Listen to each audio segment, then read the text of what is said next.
Today's conversation is about the future of the church through the eyes of Gen Z and Gen Alpha. Our guest has a background in child development and social work, and she's passionate about making sure that younger generations not only hear the gospel, but remain rooted in the historical Christian faith. I'm so excited for you to listen in on this conversation with my friend Melina Smith, who is founder and director of Storymakers.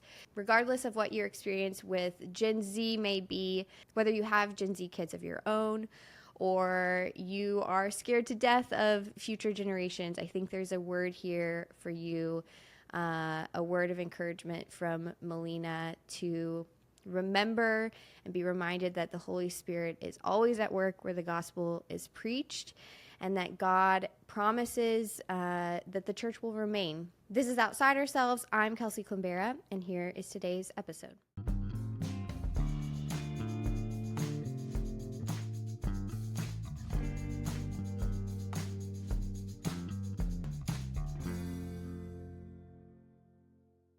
Hey, Mel. Thanks so much for being here this morning. How are you doing? Good. Hey, Kelsi. Thanks for having me. Yes, of course. So I'm fun. so excited to chat.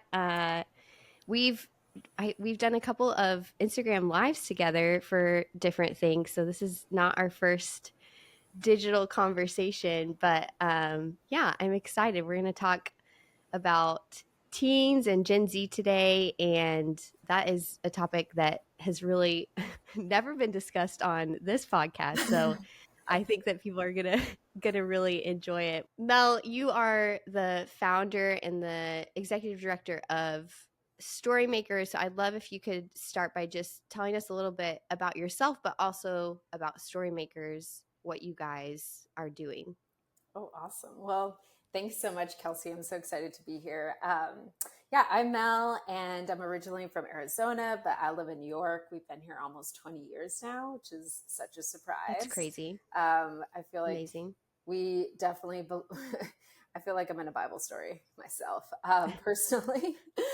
So I'm a kid from Arizona, and I always loved creativity. I always loved families and family systems. My curiosity was always sparked in that direction. And so, so much of my work has been with families and building connection through creativity and art. And so when we moved to New York, my husband's church, Calvary St. George's, didn't have kids programming. And I've always seen formation as the centerpiece of like health and resiliency and connection and helping build the body. And Hmm. so I thought, well, you guys don't have any programming, so I'm going to start something. And I was Hmm. I'm still raising children, but they were really little at the time. And so that was sort of the birth of Storymakers in that process, because it was so hard to find content that was gospel focused and Hmm. grace focused. It was hard to find content that you could find content that was actually like we would all be agreeable and get around theologically, but wasn't that engaging creatively, and Yeah. maybe not so easy for grown-ups to engage with their kids. And Hmm. so I had this idea of like making things creative, thinking about like the social emotional connections that happen in church, the possibilities, and really building in the story, because that's what brought us all into the fold. And so how do we make that accessible, tangible for kids? And so I did that for 12 years. And then in 2018, I went to Mockingbird Ministries. I was on the board at the time and proposed this idea of launching kids Storymakers. So that's the sort of the gist and the background of how it all came to be. I love that book, Walking on Water by Madeline L'Engle. And Hmm. she has all of these wonderful illustrations and ways of communicating how important it is for kids to, well, not just kids, humans, to identify, like, be able to identify like the chaos, but really connect to the cosmos, i.e., Jesus and God. And Hmm. so in that, I felt really compelled and excited about the idea of like, well, I think God's the ultimate story maker, but we're story makers too, because we're Yeah. image bearers, and kids need that connection. They need to be able to say like, the world isn't as it should be, but I'm connected to Jesus, I'm connected to a savior. And so Yeah. that's like the foundation of why we do what we do and how we've, pursued Storymakers.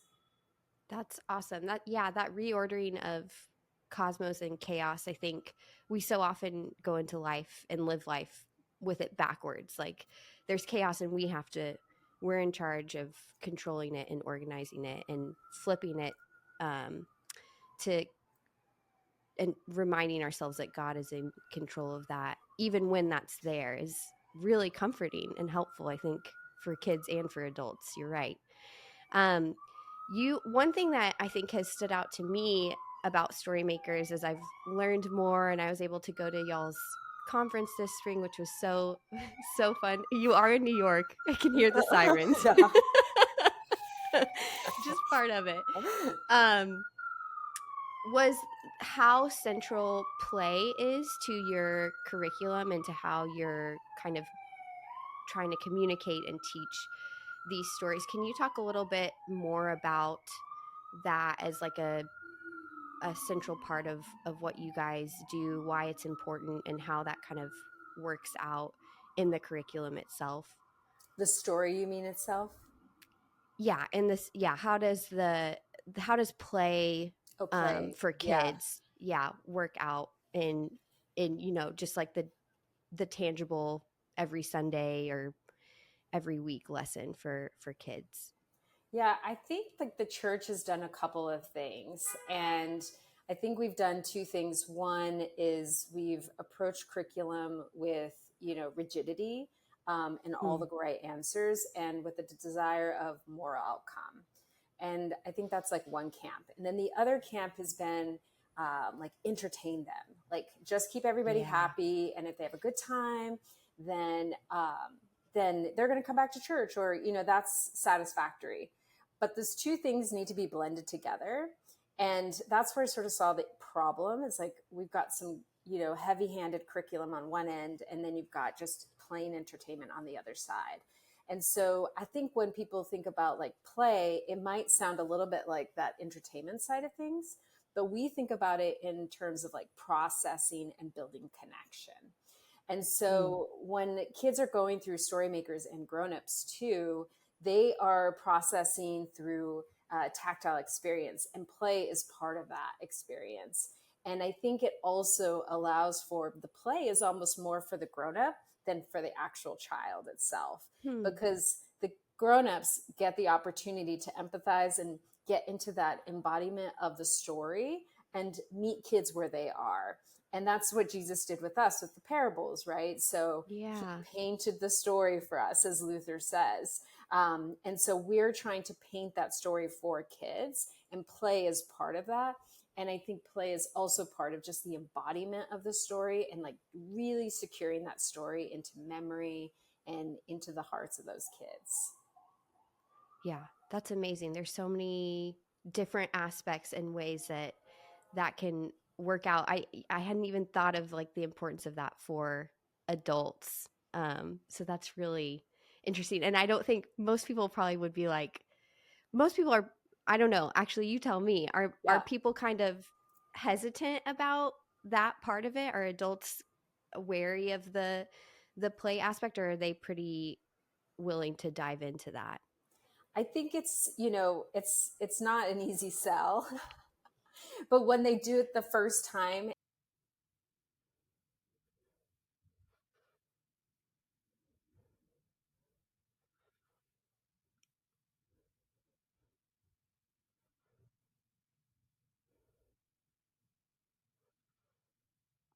Oh my gosh.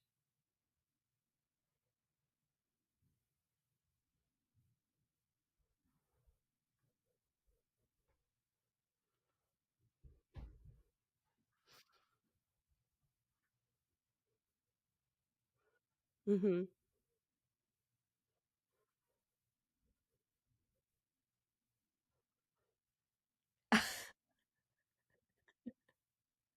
Yeah.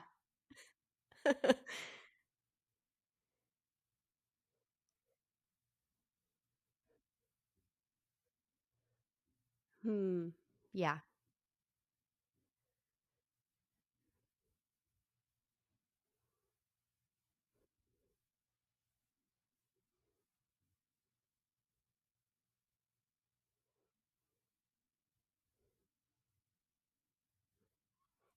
Mm-hmm.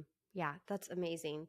Um, well, you guys have built out such an amazing, diverse amount of options for younger kids, which is kind of what we've been talking about. But you also have started diving into curriculum, or you're calling them zines for teens, and that's what I think is I'm really interested in hearing more about, because I mean, that's an area of life I have not gotten into yet. I have really small kids, so I'm sure that there's tons of curriculum options out there, but it seems like what you guys are doing is unique. Can you tell us a little bit specifically about why you decided to go in that direction, why you kind of started to think about uh, curriculum for teens, and then your thought process behind how you're building it out? Yeah. So, we had been, so a few years ago, we decided to do a catechism for littles, the Mm, Faith Guide for Littles series. And in that process, I thought this content is actually what teens need to know. Like the content for the littles is almost geared primarily for the parents so that they're being yeah, catechized, and they right. can raise their kids with understanding. And so I also thought, well, this information is really important for teens because I think what happens often with curriculum is that kids move through the church, they go through Sunday school, and then they get to puberty. And I think what we sort of envision for them in terms of formation is really that they've got like some sort of theological background that's really deep, and it really isn't. Yeah, They've been learning stories of the Bible, but they really need that catechism. And so we decided, well, we want to do a catechism for teens, but that's not too sexy sounding. And we want it to be attractive to the teens that they would want to do it. And so we created this series that we're building out, and it's called, the Teen Zine. And so the first issue we did was the faith issue, and that's all about the Apostles' Creed. And it's a slow build up for them to kind of dig into it and understand what is the faith and what have I inherited. We just mhm, came out with the identity issue, and that's locked in play in the Lord's Prayer. To whom do you belong and who has claimed you? That's where your identity comes from. So we're catechizing them, but we don't want to be like right on the nose, and we want to engage them and meet them where they are.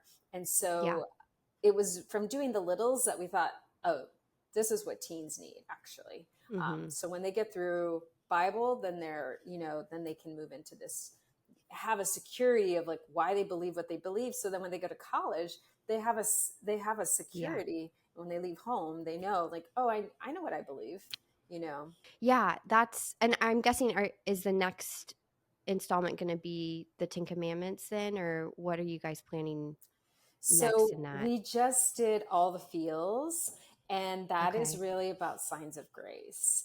Oh, okay.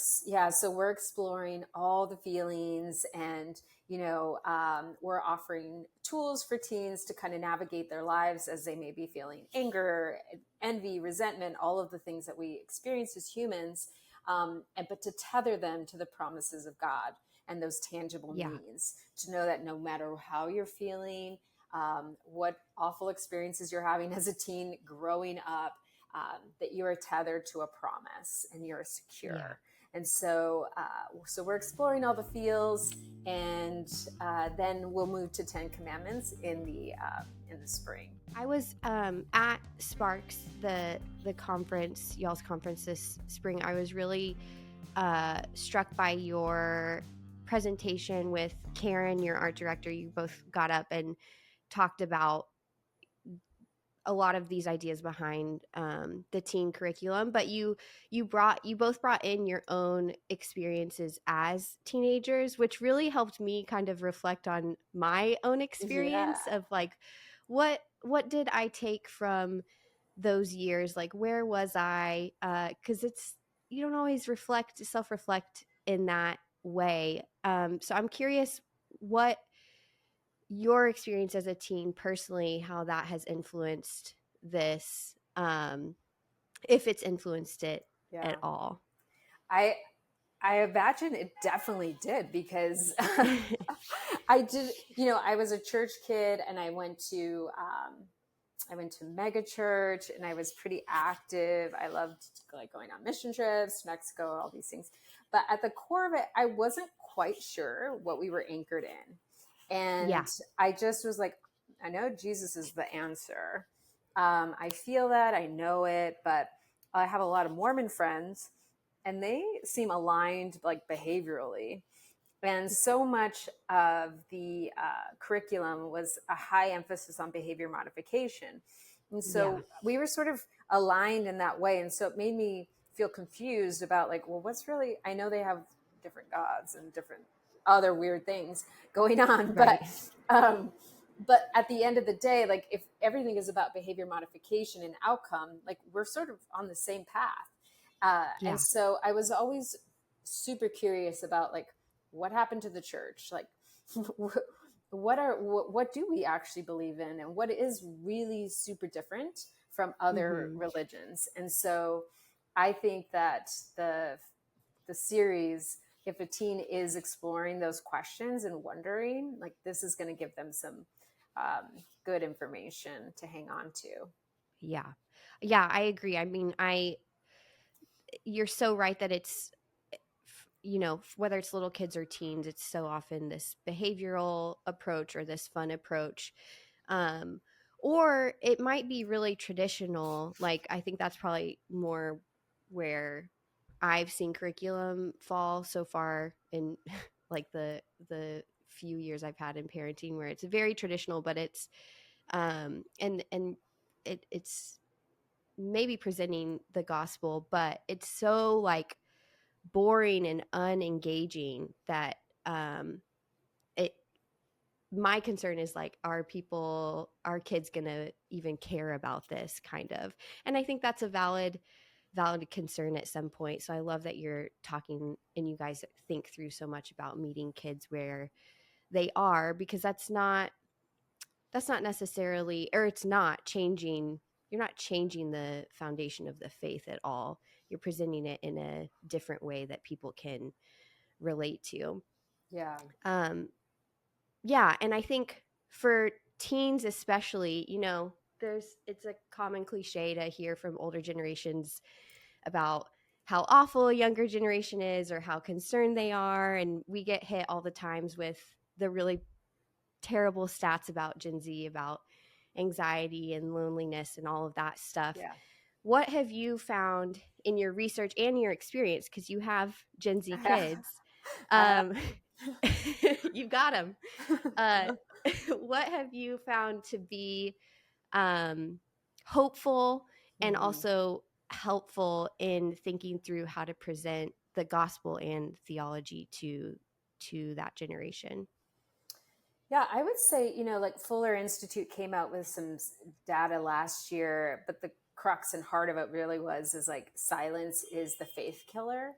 And Mm, so kids, this generation needs a place to ask questions, and there needs to be safety, vulnerability and connection, and also like answers, right? So yeah. I think the church can lean heavily towards like, um, all the safety and freedom and like, but then there's no real answers. And I think Gen Z, what's so cool about them is that they want information. They want to know why. They want to know what the Mm, compelling reason is. And they're not they're not disassociating from the possibility of becoming or engaging with formation or spiritual life. But they want to know why. They want to have a good reason to buy into that. So I think that we have to meet them where they are. We have to allow them to have their questions, and we have to be ready to guide them through like what the truth and the promises are, not in a heavy-handed way, and not in a very obviously um, we want to be linear in our thinking, but we want to be able to offer them answers to their questions that lead them to their own understanding of what this means for them yeah. personally. And so that's a Right. little different than just saying, well, this is the answer and this is what it is. It's like, well, I've, this is what I know about the question you're asking. What do you think about that? And so that that way they can process that information for themselves and come back to it as their own truth. So Yeah. there's a way, and I think a way to facilitate this. And so, and that's hard for people to do. Like Yes. not everyone's in this space. So that's why we have these tools to help grown-ups do that. Because Yeah. if you don't have the answers, or you don't feel equipped, or you're terrified of teens, which a lot of grown-ups are, or there's those grown-ups that are like trying to be cool so they can be with the teens. I'm like, that's a fail. Don't do that. Don't do that. So it's just use the book. don't, don't try to, Don't try to be don't do the too cool much. mom in Mean Girls. Yeah, that's like way wrong direction. But yeah, there's an awesome openness to it. And the cool thing I think about them too is they have a hyper awareness that the world is totally broken. Like there's Yeah. no question, there's no illusion that, if I do everything correct, life is going to work out. It's like, no, we just Mm. came through a pandemic. The environment seems to be on fire. That's what everybody's telling me. Our political scene is A disaster. wild. It's like Wild. people are just not nice. And so there are all of these things that they're hyper aware of, and then they're in the digital age, so they have way more information exposure than they've ever had before. And so the brokenness is not something you have to sell them on. It's the Yeah. cosmos that we want to point them to, and that's what we have Yeah. to offer. Okay.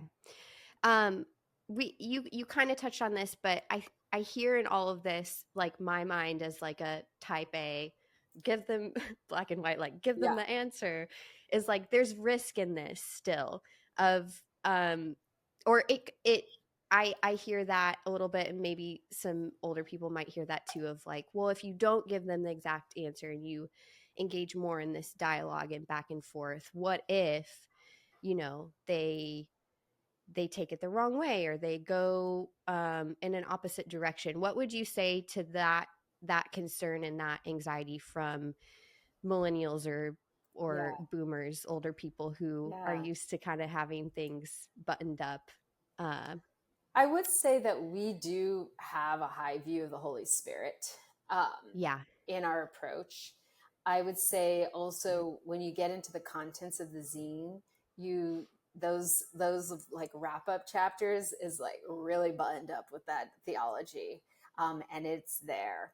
And I think what we're offering is a moment for them to process that information, take it in, and then trust that the Holy Spirit is going to do what the Holy Spirit does. And Yeah. to always remember for ourselves, I think when we have to remember as grown-ups that we were drawn into the stories, and that we aren't the ones who are in charge of the salvation, but that Yeah. we're guides, and we're sharing a truth that changed our entire lives. And in Hmm. that, I think when we stay in that place with teens, then that's like real vulnerability, authenticity, and real connection. And I think that they're going to ask you the questions. They're going to come to you with those questions that they don't maybe find the answers for. And and we're investing and paying it forward in a way. And we may not see the results for decades, or however God works this out. And we had Jake and I had a situation where I had a kid in my youth group, and I was like 21. Like, what did I know? And she became a grown up, and I am a grown up. And she had this really tragic thing happen to her, and she happened to live in New York, and she called us. And like Hmm. Jake did the funeral of her husband, who had this like tragic Hmm. death. And so it's that kind of thing that you just don't know what's happening when you're with them, Right. like 20 years ago, and then all of a sudden it's like, who's calling me? Yeah. And so those connections and the Holy Spirit is going to do what they do. So I think Yeah.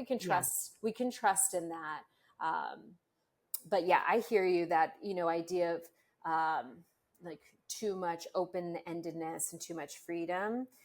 I know we talk a lot about that, but I think when you get in the zine itself and in the guides, you're like, okay, there's like a loop around here. There's like Yes. we're closing the loop on that, idea, Yeah.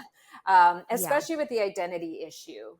It's like that's like a hot topic, and kids are so anxious. They are more depressed because they're saddled up with this idea that they have to figure out everything, even like their Hmm. own, like, is my gender up to me? Like, is everything up to me? Like, that's way too much. And I think that's part of the burden that we're seeing with this generation, that they think that they're saddled up with this expectation that they have to like figure it all out. And that's just too Yeah. much. Yeah. I I wanted to ask you about a little bit more about the identity issue in particular because um you guys do lay it out in such a beautiful way, and it is such a big, I mean, that topic comes up in my conversations on this podcast almost every episode. And you can see, because everyone can see this weight of self creation or manifestation just like weighing people down. Ironically, it's supposed to be this idea that's so freeing and um, helpful to people, but it really is, like you're saying, a huge burden. Why do you think the Lord's Prayer in particular speaks to that? And how did you guys can you talk us through a little bit of how you organized and laid out things to help teens walk through that issue? Yeah, we wanted them to have a sense of understanding of, like, first, I mean, Jesus lays it out for us and for a reason. And we want them to know that, hey, there's a reason why he told it to us this way. It's for our benefit. Yeah. So I think, so the way that we open it up is this idea of like, who is God and who are Yeah. we in light of God? So God is the creator, we're the creatures. He's the ultimate story maker. We're story makers. Um, Mhm. and as we sort of move through the ways in which we place identity in our lives, like, lots of people have built up their identity in like how they, fixate on their own daily bread. Like, Mm. people feel like, I provide for myself, I take care of myself. I think this is a very American thing. Like, I do it all on my Mhm. own. And that's an Right. identity issue, that isn't reliant on fully on God, and saying like, well, actually, God is the provider of all things spiritual and emotional, and all those Mhm. things. And so that's those, it's those kind of practical things too, that I think the Lord's Prayer breaks down for us. And so, Yeah. but the core of it is that we want them to know that they have been adopted, that they're heirs, that they belong before they even have a sense of who they are. And so, whether they figure themselves out or not, God has adopted us. Mhm. You're in the thing. So you're in the dance, and God will continue to reveal who you are in His likeness, as Mm. you like go through life. So we really saw it as a way to assure teens as they're trying to navigate so many questions, that they're having, and kind of hook them back into like the belonging, the adoption, Yeah. the the the knowledge that they're heirs of God's kingdom. Mhm. And so that's how we framed the whole issue. And yeah, and that's, I think that's the heart of it. Yeah. Yeah, I mean, I was even struck by in looking through it like uh you know, I was a teen a long time ago, but I was a teen that was very found my identity probably so much in what I did and even in doing like all these spiritual things. And this zine is for that kid too, because Yeah. you're kind of stripping away like you're talking about with the daily bread and the Lord's provision, like he has it under control. You're not you're not in charge of climbing the ladder. So I love that too. Like there's something there for every type of teenager, whether they're, the all-star youth group Yeah. member or they've never been to church before and they're like, what's going on? So I think that's really Exactly. great. Yeah, I mean, the core of it, is right, to God be the glory, and to release us, I think that's what the Lord's Prayer can do for us, is like release Yeah. us from our anxiety and cares that we feel burdened by, and we think we have to carry this load. And it's like, well, guess what? There is a God. You're a creature, and this is how he provides and cares for you. And when things go sideways, there's forgiveness and mercy. And, it's all the core things we all need to know over and over again. And so, and I think that's the Holy Spirit that would work through wherever the kid is in their experience of life, and how they see themselves. The Holy Spirit is going to, right, highlight places that we think that we're doing it on our own, and Mm, and we're not. So yeah. I also think it is interesting and uh, probably speaks to some of what you're doing, that you are living in New York and you do, which is a difficult place to just live. You have two teenagers or almost teenagers in New York.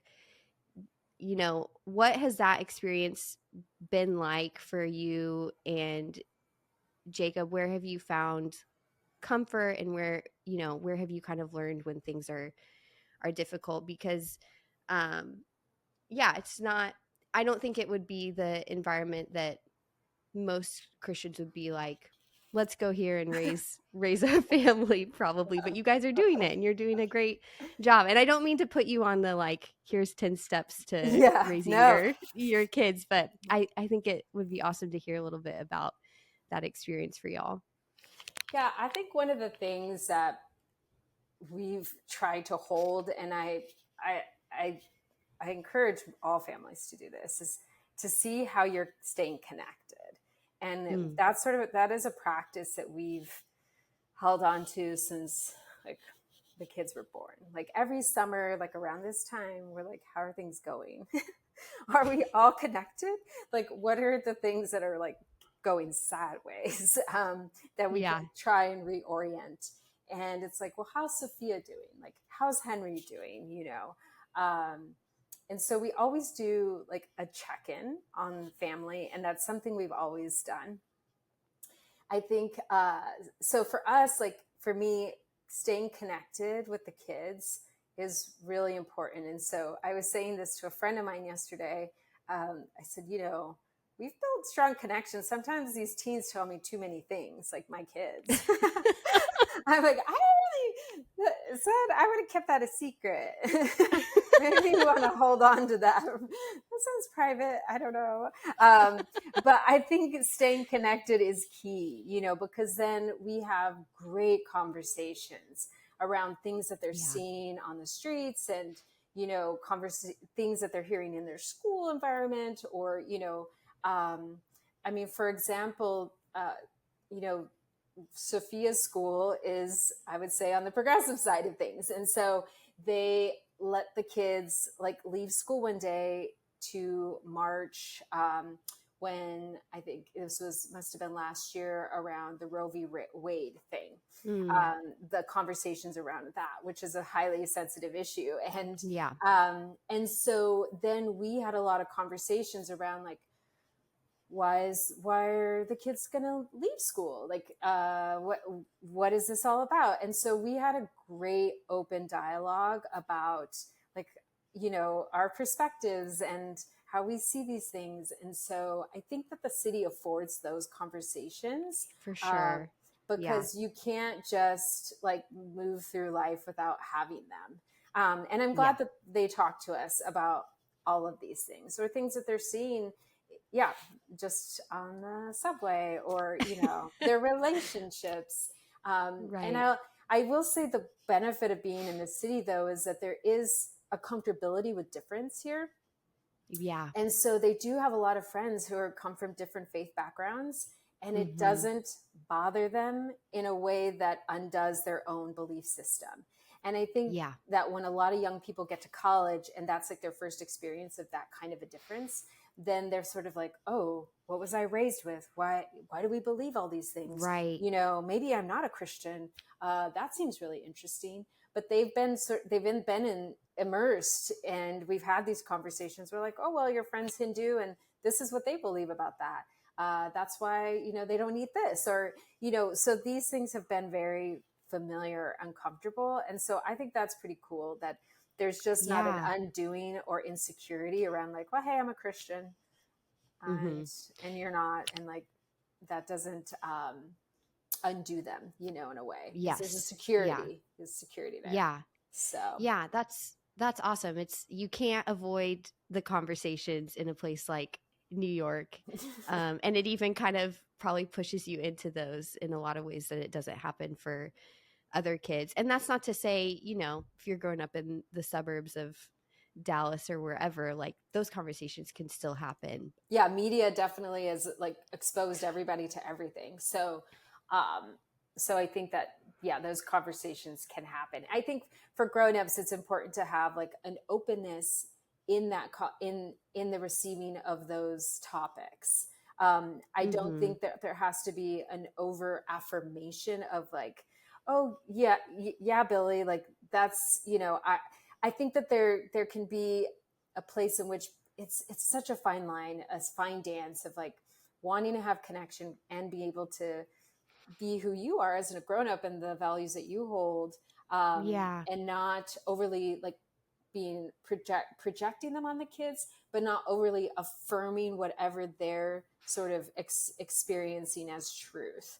Mm-hmm. But kind of giving that space of like introspection and asking the right questions that lead them to bit bigger understanding of like what's happening underneath the thing. Yeah. So it's such a fine dance to be a parent, I would say, and there's lots of mistakes. And one of the things Mm-hmm. that Jake and I always do is, it's I'm sorry is like a full-time job around here, like Hmm. apologizing to one another. We mess up and we are short-tempered, or we aren't as kind to one another as we should be. And I think it's important to have that in have that Yeah. that just happens. Like we Yes. apologize and like, I'm so sorry. Yeah. I it's too much. So I think that's a part of the connection piece. I think that's part of why my kids tell me too many things. So that's all part of it. But I think having the traditional anchors though of like the Lord's Prayer, the liturgy, the rhythms, I think Yeah. it's so core for Gen Z and Alpha because they're oversaturated and they're overstimulated, and we do have that rhythm to offer them that's going to really Mm. carry them through. And I can see Yeah. that as they're growing, that, Yeah. that they have that flex to Mm. hit that space if they need to. So Yeah. That's awesome. I think that's very encouraging for parents. I've already said we only have littles, but we also try to say I'm sorry as much as we can, to the point where now sometimes our 3-year-old like demands that we say sorry. like, that wasn't nice. He has told me that before. So we just finished we watched this show. It's not, I don't think it's been super popular. It's called Mrs. Davis. It's Oh on yes. Peacock Yeah. streaming. Um, we just finished it last night, and it's kind of weird. There's like some interesting faith threads, some things that are a little off, but like very interesting to think about and watch. But in the last episode, um, the show is about a nun. I don't want to get too into it, but her mother superior says to her, mercy and forgiveness is the greatest gift you can ever give someone. And that's a simple line, but so good and so important to remember Totally. as parents, because it's hard to say you're sorry to anyone, but especially a small child or a very emotionally charged teenager. I can Yeah. imagine. All the feels all the time. And I think what's also helpful is like logic. I mean, Yeah. we had Nicole Gibson at the Sparks conference, and I think like Yes. neuro understanding is really important as you're raising kids. Like, where are they? Like, what are they capable of? Their frontal lobes aren't complete. Boys take a long time for their brains to be totally, cooked until they're in their 20s. That's helpful to know. Mm-hmm. So there's just, it's helpful information to know and have empathy and understanding for your teen, that they're not just like out of whack for no reason, but like, oh, well, their bodies are chemical Yeah. and they've got things happening. And then your approach to them, I think, is so different than if you Yeah. imagine it's the bound will thing, right? So you Right. know that they're bound, and this is part of that process. And, as you're rubbing up against each other, I think that really helps with the empathy process in the Yeah. parenting. Yeah, absolutely. Um, I know there's a lot of fears around where Christianity is headed and maybe even specifically in the US, but just, what's happening in the coming generations. What is your hope for Gen Z and Gen Alpha as they're growing up? What do you hope to see happen for them, and then like maybe even Christianity in particular for within that generation Mm-hmm. or those generations? I mean, I would love for them to have a perspective of the Bible that's like aligned with like the redemptive meta narrative, right? And Yeah. to know that like God is actively with us and for us in all these ways. That's like curious and interesting, and like moving through Rahab and Tamar and like all of these characters. Like God does that for in the Bible, and He does that for us, like in our current moment. I would love for this generation to be able to have a digital break from in church settings. That's just like Yeah. a me thing. But I think they're overly saturated. I think their minds are going to be formed so differently than all of us, because they are digital age and they've been exposed to screens in such a different way. And we don't really know what the play is going to be out on that. But wouldn't it be Mm-hmm. nice for the church to be a place where, they had a time to get tactile, really connect, Yeah. that they aren't overstimulated all over again. It's just more of the same thing, because I Hmm. think that their brains need a screen break and processing space and a place to have like real emotional connection. And I just don't see how that can happen with a saturation of more digital content towards them. Yeah. So that's just, a genie wish from Mel. Like, so that's why we stay tactile. Yeah. But I want them to be anchored and assured, and to really know what they've been given and who they belong to, Yeah. and so that they can go out in the world and have empathy and forgiveness can exist between one another. Like, I think that's part Mm. of the issue that we're having currently in a lot of our in our society, is this rub up against each other, because there's not a real understanding that we've all been forgiven much, right? So then in the Yeah. workplace and all the places that humans navigate, that's not core to who we are, or understanding and our nature. And so then we can't forgive each other in the workplace and other places that we exist. And Mm. wouldn't that be nice? It'd be so great. I think you're right. There is hope because Gen Z is so aware that things are not perfect things, and they don't even want them to be perfect necessarily. And they know things are broken, and that's a good place to start when you're having conversations of forgiveness. But it still takes conversations and practice and um, yeah, talking about it. I'm curious. You mentioned being tactile, and we talked a little bit about that probably with play for younger kids. How does that work out in what you guys are doing for teens? Can you talk a little bit about what that looks like for that age group, especially when it comes to story makers and what you guys are Yeah. doing? So we have in the teen zines, we've set it up in such a way. I think this is sort of like the back end of it, is that they have a visual prompt and they have a question that gets their mind going. Then there's individual processing that happens. And that's a call response for them to journal, draw, or doodle, or collage. And so in the zine itself, they get to have active response in the journal. They're like pop quiz questions that the group does together. There's group processing. But in the zine itself, as they move through it, they're writing, drawing, collaging, engaging in that way with the zine. So it's not just like, oh, everybody get your zine and go do chapter one. That's not how it Yeah. is. It's like Right. communal and, how do you see yourselves? So we've created these like really fun spaces for kids. Like we have these vending machines when we talk about daily provision, and it's like, what would be in your vending machine, and then they draw that out. There's opportunity for poetry and, so getting them back into that space, because they don't really have that opportunity in school as much unless they're like an Yeah. art student. I would say that that's not afforded to them in the same way, that I would have grown up. Just that's all we Yeah. Collaging all over the had. walls, Yeah, like like all my over the place. my daughter's room, her wall is full of collage for magazines.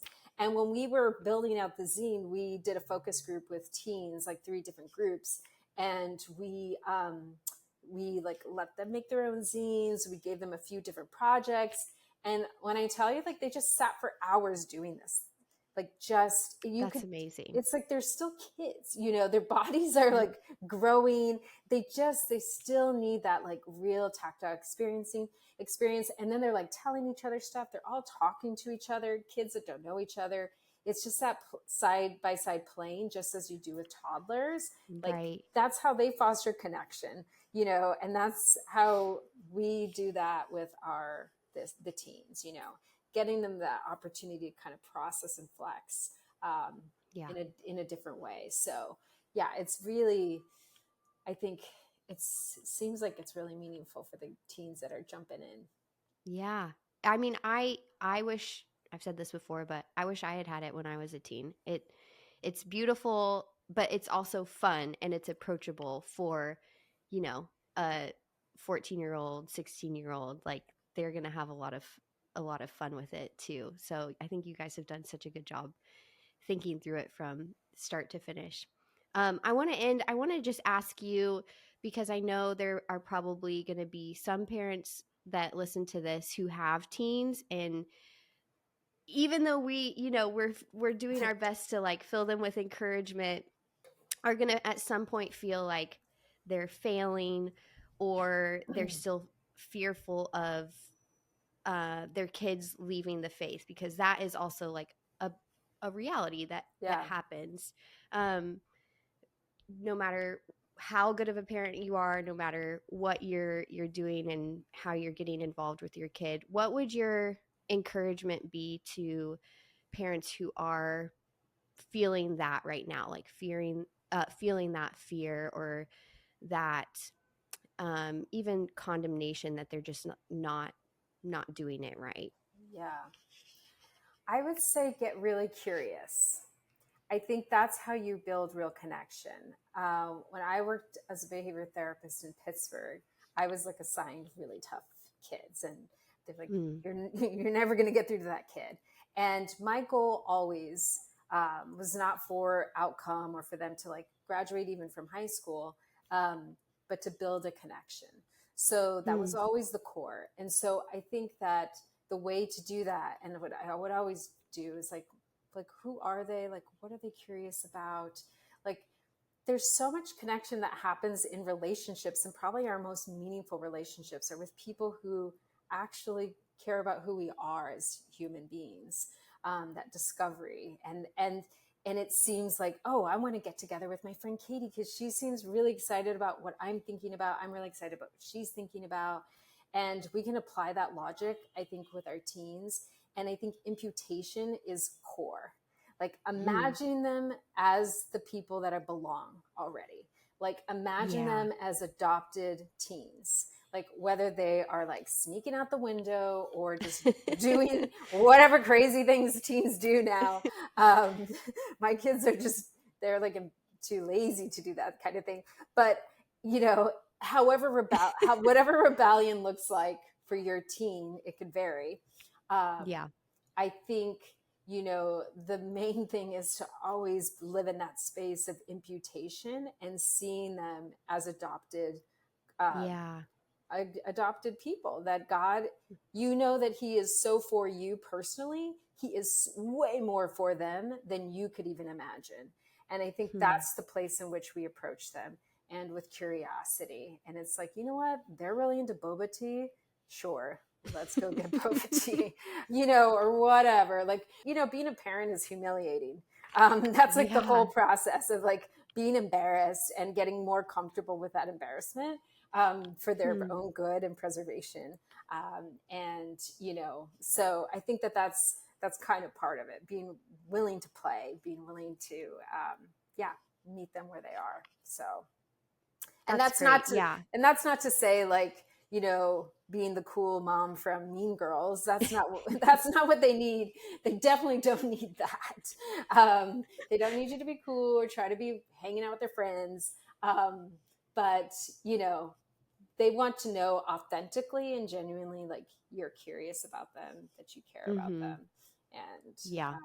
that's, I think that's the core. Yeah. I love that. That's that switching your mindset from I have to save them, and if I don't do this, they're going to do X, Y, and Z, to they're good. God's got them Yeah. and is for them is so helpful, and it gives everyone, I think, uh, time to breathe, both you and the kid who can probably feel like, Your you anxiety. know, yeah. Well, and you tell the stories so differently when you don't think Yeah. there's so much on the line. Like, if you think that it's up to you, then the way you're going to tell it is going to be really scary or intense Mm. in a way that's like not attractive. It's like turn or burn. It's like you don't want that. It's like For sure. if you feel secure about it in your own self and being, then you're going to come at it with like a confidence and flexibility with your own kids. So, and that's way more That's awesome. attractive. Absolutely.